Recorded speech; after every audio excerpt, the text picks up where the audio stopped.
नमस्कार मित्रों, आज मैं आपको दो भाइयों का बहुत ही ज़बरदस्त वाक़या लेकर आया हूँ, जिसमें छोटा भाई बहुत ही मेहनत मजदूरी करने के बाद भी दो पैसे उसके पास नहीं बचते थे और बड़ा भाई ऐशो आराम की ज़िंदगी जीता था। तो आइए मित्रों, इस वाक़या को शुरू कर देते हैं। इससे पहले यदि आप चैनल पे नए हैं तो चैनल को सब्सक्राइब कर लें और अभी तक वीडियो को लाइक नहीं किया है तो वीडियो को लाइक अवश्य कर लें।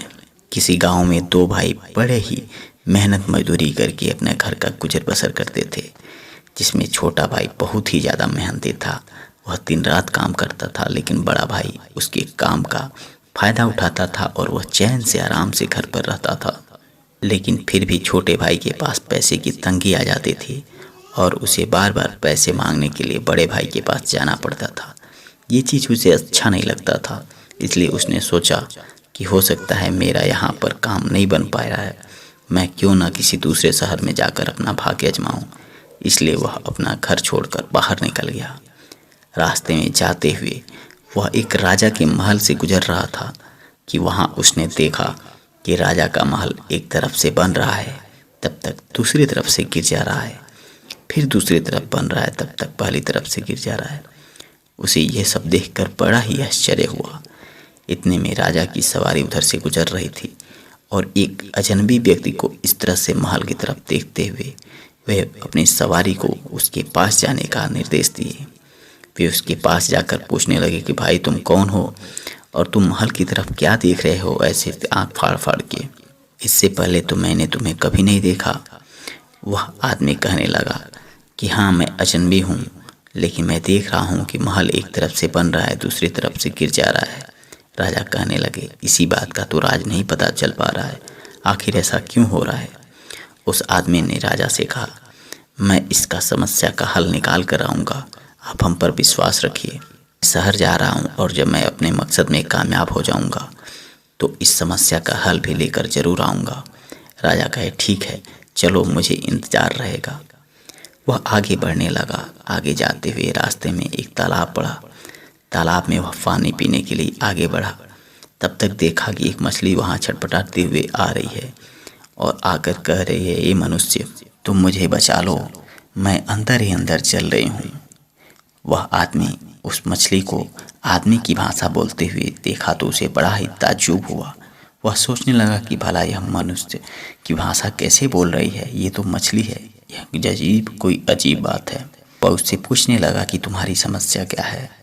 वह मछली कहने लगी कि मैं पानी में तो रहती हूँ, लेकिन अंदर ही अंदर चलती रहती हूँ, तड़पती रहती हूँ।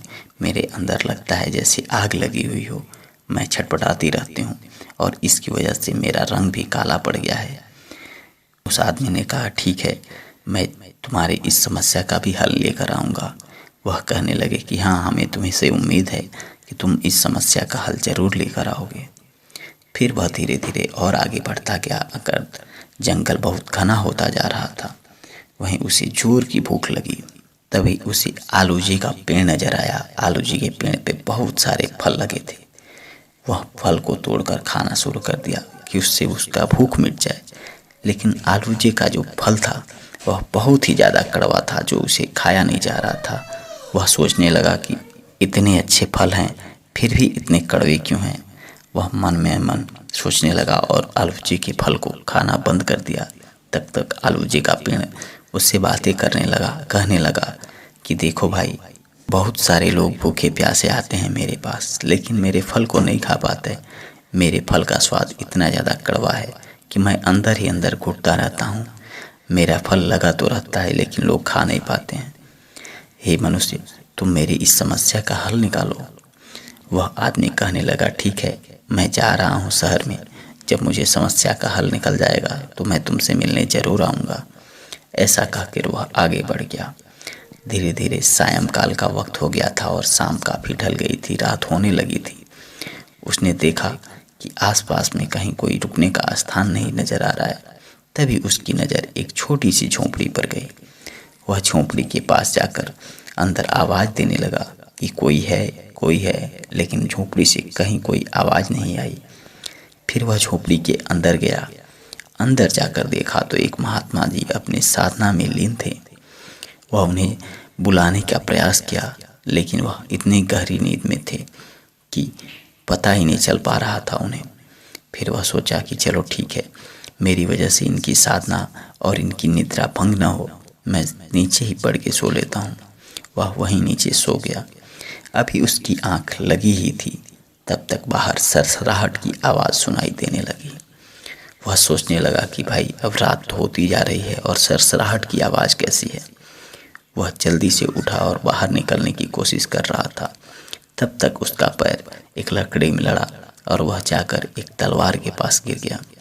वह तलवार सोने का था और उसने उस सोने की तलवार को उठाया और बाहर निकला तो एक बहुत ही बड़ा सर्प था जो उस जंगल में आने जाने वाले बहुत से लोगों को मारकर खा गया था। अब वह इस पर अपनी नज़र गड़ाए हुए था। वह इस पे झपट्टा मारा, लेकिन उस आदमी ने उस तलवार से उसका सर धड़ से अलग कर दिया और उसे काट कर छोटे छोटे टुकड़ों में कर दिया। फिर वह जब अंदर आया तो देखा कि महात्मा जी की नींद खुल गई है। वह महात्मा जी से क्षमा याचना करने लगा कि हे महात्मा जी, मुझे माफ़ कर दीजिए, मेरी वजह से आपकी नींद खराब हो गई। वह कहने लगे, नहीं भाई, तुम्हारी वजह से मैं निद्रा से जाग पाया, नहीं तो मैं 12 वर्ष तक सोता रहता हूँ, 12 वर्ष तक जागता रहता हूँ। तुमने मेरी निद्रा खुलवा दी, ये तो बड़ा अच्छा हुआ। और तुमने अभी जिस सर्प को मारा है, यह सर्प इस जंगल का सबसे बड़ा दानव था और यह आने जाने वाले कितने लोगों को अब तक मार के खा गया था।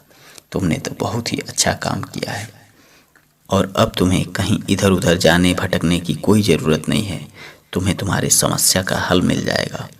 वह आदमी कहने लगा, भला मेरी समस्या का हल यहाँ कैसे मिल जाएगा?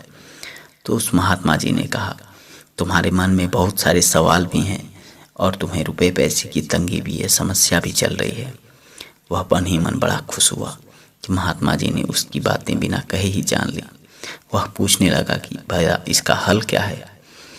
तो महात्मा जी ने कहा, तुम्हारा जो पहला प्रश्न था कि राजा का महल क्यों गिर जा रहा है, एक तरफ से बन रहा है तो दूसरी तरफ गिर जा रहा है, उस समस्या का हल ये है कि राजा की एक बेटी है और वह उसका शादी नहीं कर रहा है। जब वह उसका शादी कर देगा तब वह महल सही से बन जाएगा और वह नहीं गिरेगा, क्योंकि राजा बहुत ही लालची है और वह चाहता है कि अपनी बेटी की शादी किसी धनी मनी राजकुमार से करें, जबकि उसकी बेटी है वह बहुत ही बड़ी ईश्वर भक्त है और वह हमेशा प्रभु की भक्ति करती है और वह चाहती है कि किसी लालची के हाथों ना पड़ूं, किसी गरीब से ही मैं शादी कर लूं।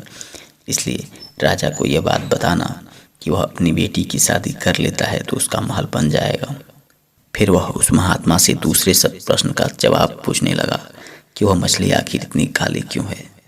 तब महात्मा जी ने बताया कि देखो, वह मछली बहुत ही ज़्यादा निर्दयी है, बहुत ही छोटे छोटे मछलियों को मारकर खा जाती है और उनसे घृणा करती है। वह खुद को जंगल की रानी समझती है, लेकिन वह इसी वजह से वह अंदर अंदर घमंड से घृणा से जलती रहती है और जब तक उसके अंदर का यह जलन दूर नहीं होगा तब तक वह ऐसे ही जलती रहेगी। उसे बताना कि वह लोगों से घृणा करना, मछलियों से घृणा करना बंद कर दे, वह ठीक हो जाएगी। फिर उस व्यक्ति ने आलू जी के पेड़ के बारे में पूछा कि अरे महात्मा जी, वह पेड़ इतना अच्छा है, उसमें इतने अच्छे अच्छे फल पड़े हैं, लेकिन उसका स्वाद इतना कड़वा क्यों है? तब उस महात्मा जी ने कहा, देखो, आलू जी के पेड़ के नीचे बहुत सारा धन छुपा हुआ है और वह धन तुम्हारे लिए है, क्योंकि तुम एक अच्छे व्यक्ति हो और तुम लोगों की मदद करते हो, लोगों की समस्या सुनते हो, अपने साथ लोगों को लेकर चलते हो। इसलिए वह धन तुम जितना जल्दी वहाँ से ले लोगे उतना जल्दी तुम्हारी भी समस्या का हल हो जाएगा और उस आलू जी के पेड़ का जो स्वाद है उसके फलों का वह और अच्छा हो जाएगा, मीठा हो जाएगा। इस प्रकार से महात्मा जी ने अब उस व्यक्ति को कहा, तुम देर न करो और तुम यहाँ से वापस आलू जी के पेड़ की तरफ लौट जाओ। वह व्यक्ति वापस उस पेड़ के पास आया और उसे इस समस्या का हल बताया।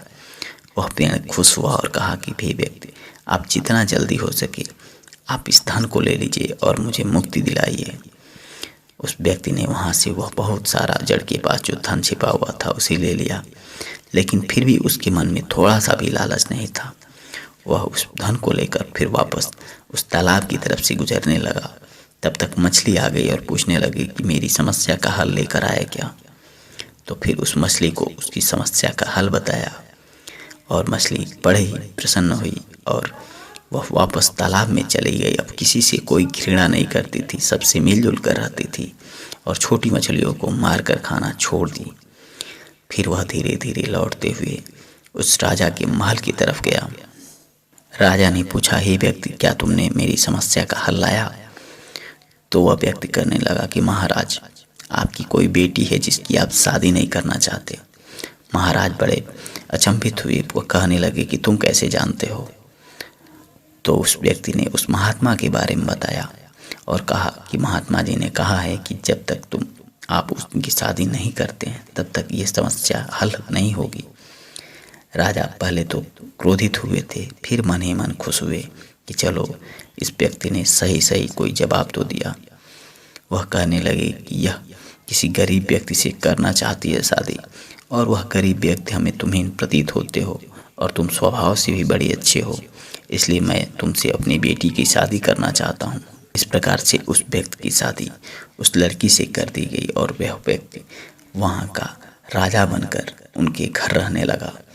मित्रों, जो व्यक्ति सबका भला चाहता है उसे देर से ही सही उसका भला जरूर होता है। इसलिए हमें अपने साथ साथ लोगों की भलाई के बारे में भी सोचना चाहिए, उनकी मदद करनी चाहिए, उनकी समस्याओं का समाधान निकालना चाहिए। और जो व्यक्ति ऐसा करते हैं उन पर प्रभु की कृपा बनी रहती है। तो मित्रों, आज की कहानी यहीं समाप्त हो जाती है। फिर मिलते हैं एक नई कहानी के साथ। तब तक के लिए प्रभु से प्रार्थना करते रहिए और प्रभु का आशीर्वाद प्राप्त करते रहिए।